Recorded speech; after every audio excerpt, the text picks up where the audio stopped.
Um, all right, guys. So this week, we were talking in our men's group about how to really powerfully sort of close up 2020. And we do a lot of practices as a group. We choose a word for the year. And I think we've done this, right, as a team. So next meeting will be fun to reflect on if you did pick a word for 2020, what that was. And then we'll also share that exercise with you guys to tune into one and pick one word for 2021. And then last year, we also picked a word for the decade. So that would also be fun. So we'll do that next time. What I wanted to tee up this time is, and we were chatting a little bit about it on our with the new and Adnan this morning, is another exercise to tee up 2021. Especially we're gonna have some time here a little bit after we get this game out over the holidays here to spend some time with yourself and your family. And what I'd like to do is a little exercise around creating what I'm going to call your fantastic future. So we've done this vivid visioning exercise, and I'll share the document with everyone. And in the document, it describes how to do it, and I'm going to do it with myself. And so I invite everyone to do it with yourself. Just take some time, an hour is probably all it's going to take, maybe 2 if you really want to go deep. And make sure you got, nice, quiet space to do it.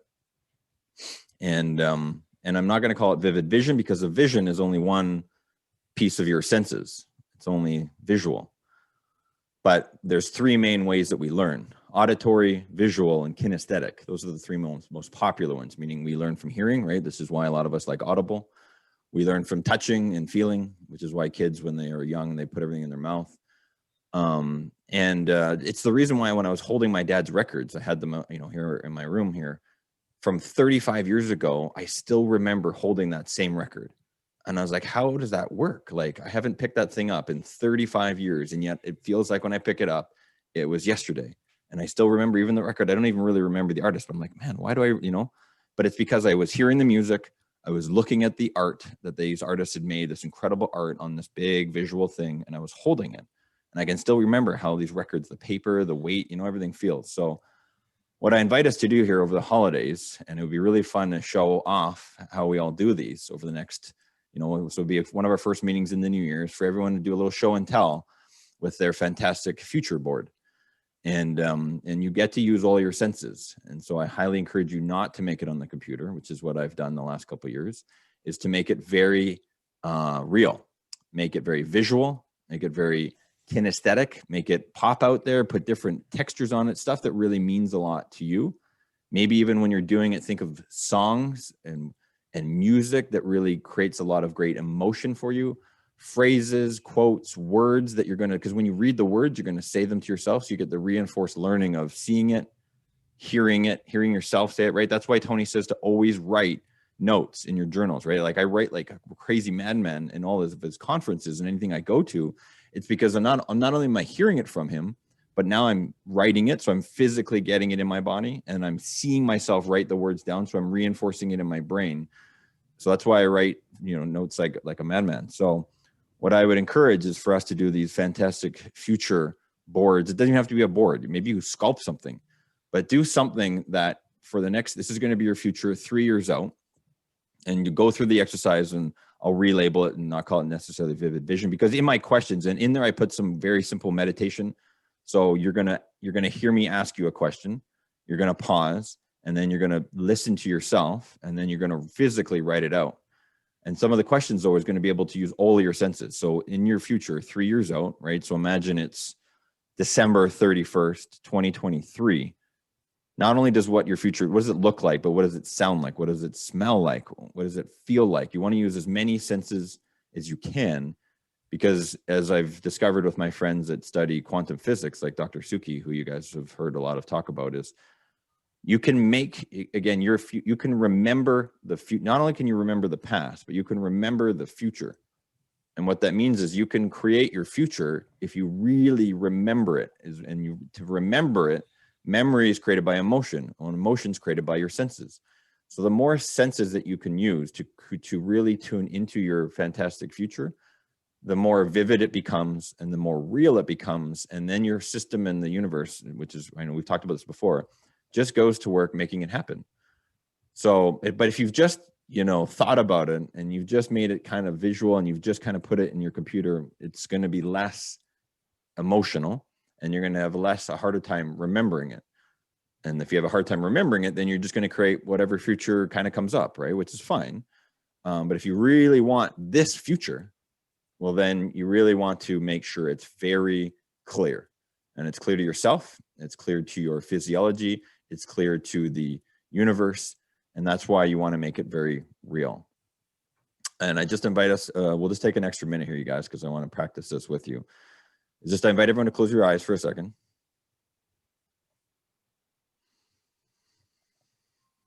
Just get grounded in your body and let it relax. Drop your shoulders. Let your breath out. Take a couple cleansing breaths.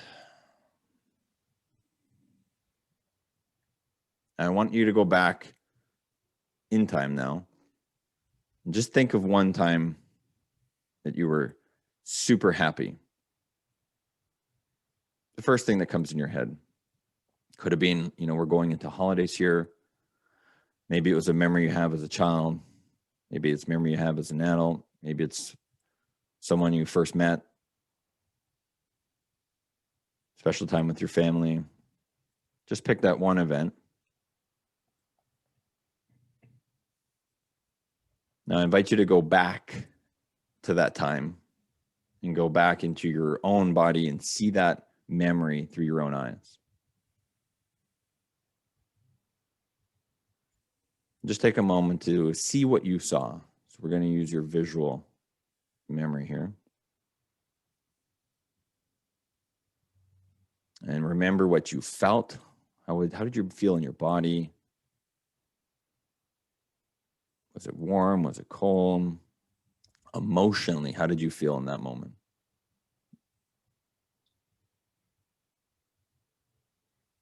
What did you hear? Was there anything you were saying, other people were saying, other things going on in the background, music, sounds?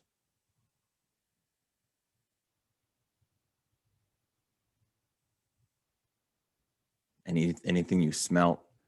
Smell can create phenomenal memories.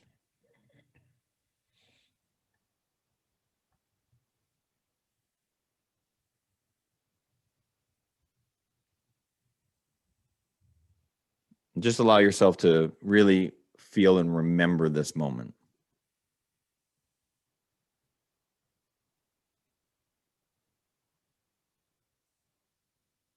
And so you can come back now and open your eyes. Just know that you can do that anytime you want. Kevin, our coach Kevin's done that with us a ton.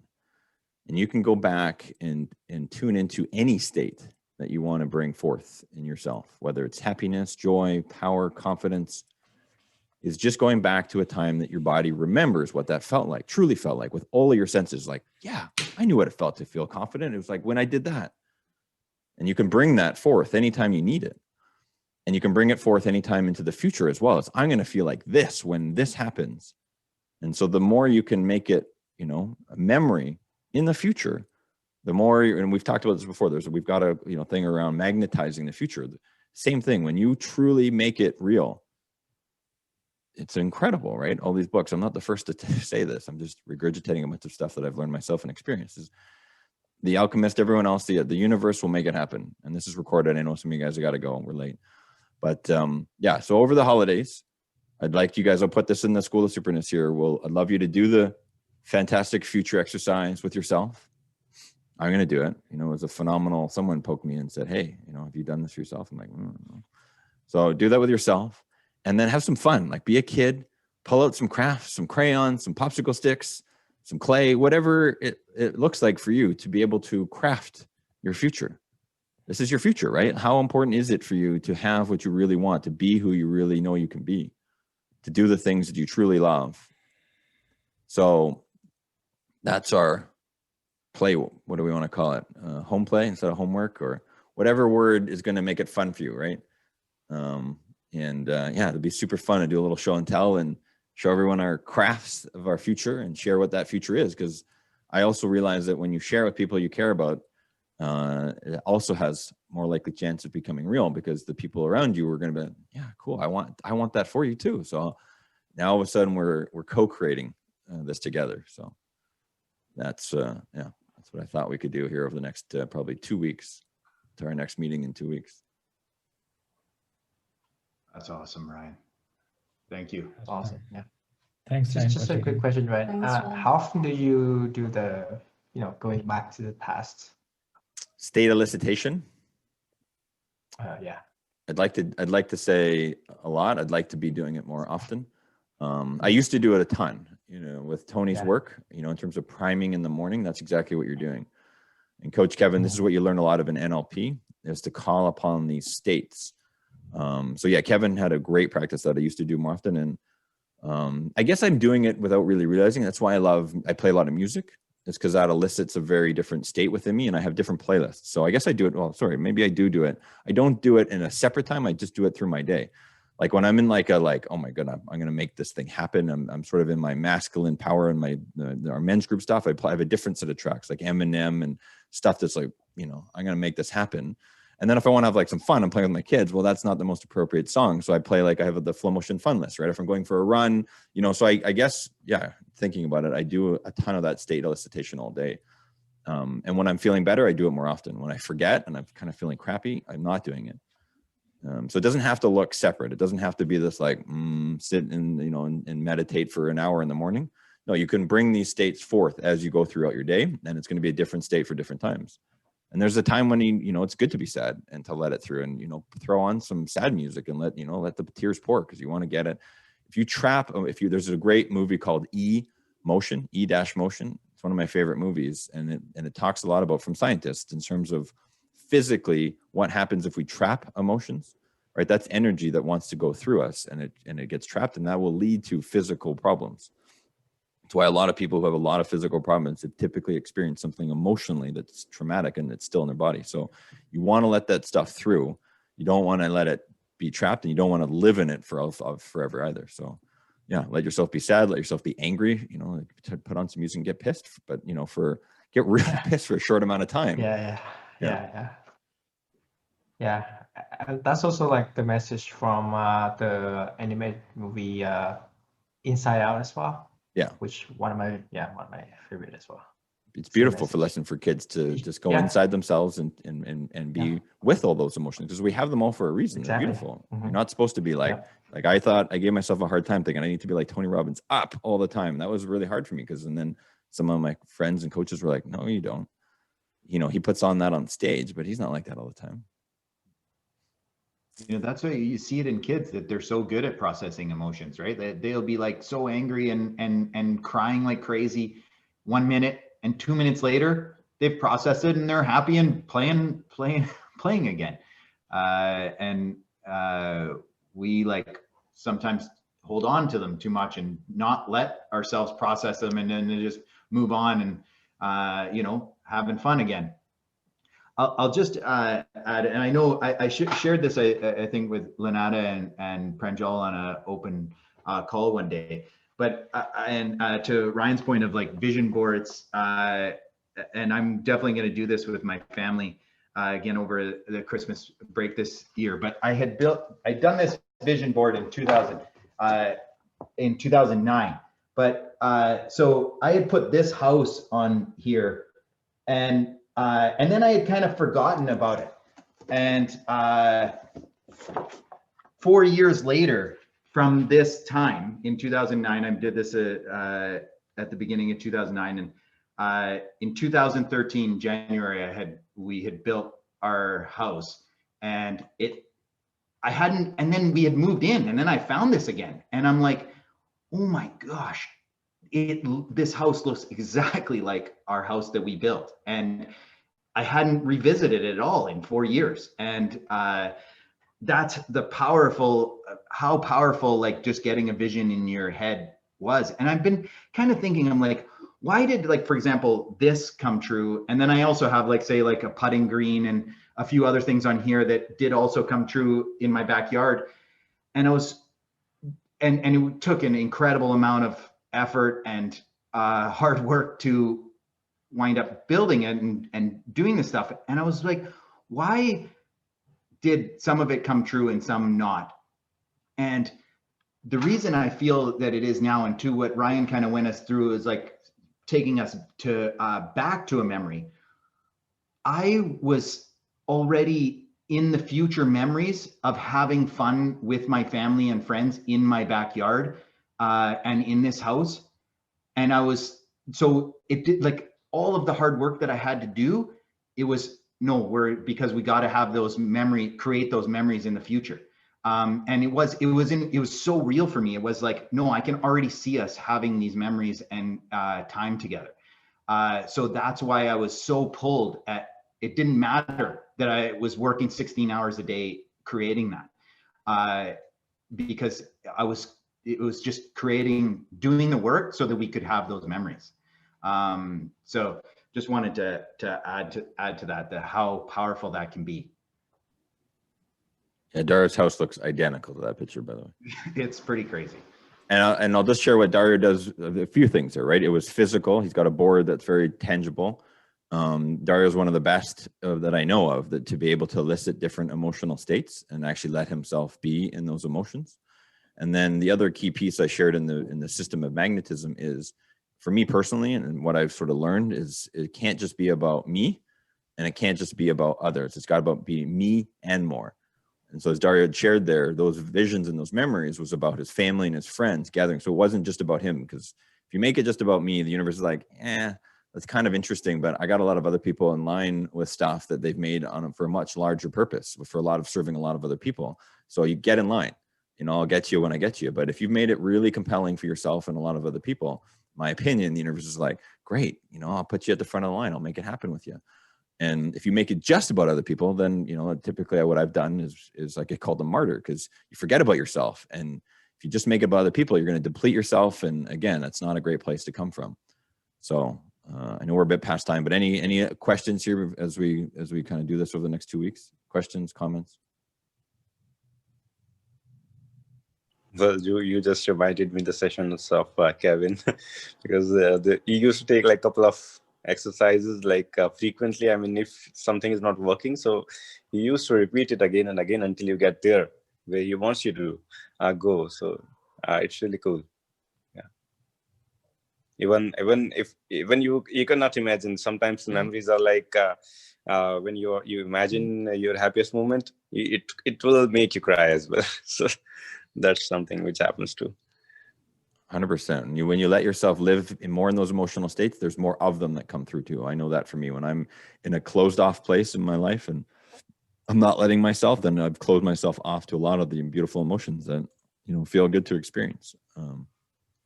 Yeah. And the other thing I'll just share is, just with this sort of time frame that we've been going through in this last 8 months, is you'll see a lot of people are still talking about this world situation as if it's still back in March. And my opinion, and some of my doctor friends' opinion on that, is what happened is we have a very emotionally charged event that happened back in March. And what happens is, if you experience something that's greater stress than you can handle, that creates what's called trauma. When you have a traumatic experience in your system, you've now memorized it, but it actually gets stored in your body differently. It gets stored in your brain this way. Apparently this is what a psychologist of a friend of mine who's helping him through trauma shared, is that normal memories get stored this way. When you have a traumatic experience that's more than your system can handle, it stores it this way. And so right now, a lot of people in the world, it was very scary, the stats that were coming out in March. I understand that. So a lot of people's systems memorized that state, which is a very fearful state, and it went this way.